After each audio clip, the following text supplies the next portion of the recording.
नमस्कार, माली समाचार हिंदी में आपका स्वागत है। मैं दिनेश माली। विधानसभा चुनाव से पहले ही सीटों को लेकर बीजेपी एनसीपी के बीच विवाद। छगन भुजबल ने की 80 से 90 सीटों की मांग। आइए जानते हैं विस्तार से। महाराष्ट्र के मंत्री और वरिष्ठ एनसीपी नेता छगन भुजबल ने सोमवार को आगामी विधानसभा चुनाव में अपनी पार्टी के लिए 80 से 90 सीटों की मांग की।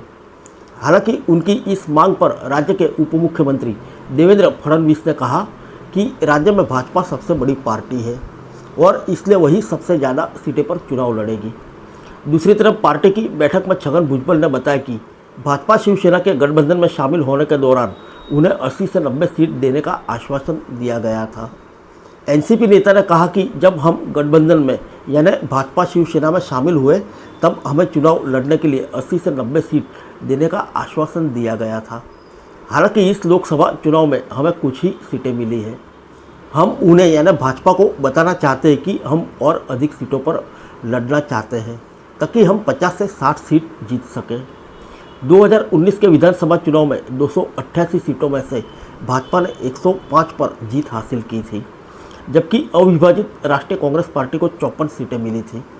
छगन भुजबल ने आगे कहा कि यदि हमें पार्टी के मौजूदा विधायकों की संख्या के कारण चुनाव लड़ने के लिए 50 सीटें मिलती है तो वास्तव में उनमें से कितने निर्वाचित होंगे।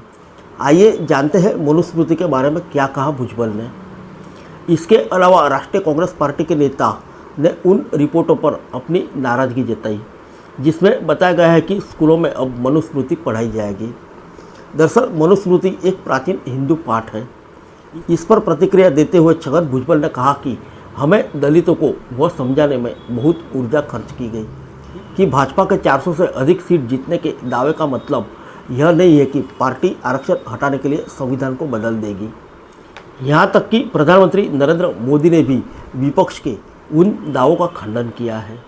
अब स्कूलों में मनुस्मृति लागू किए जाने की खबर आ रही है। भुजबल के बयान पर महाराष्ट्र के डिप्टी सीएम देवेंद्र फडणवीस ने प्रतिक्रिया दी। उन्होंने कहा कि भाजपा सबसे बड़ी पार्टी है और इस चुनाव में सबसे ज़्यादा सीटें पर भाजपा ही चुनाव लड़ेगी।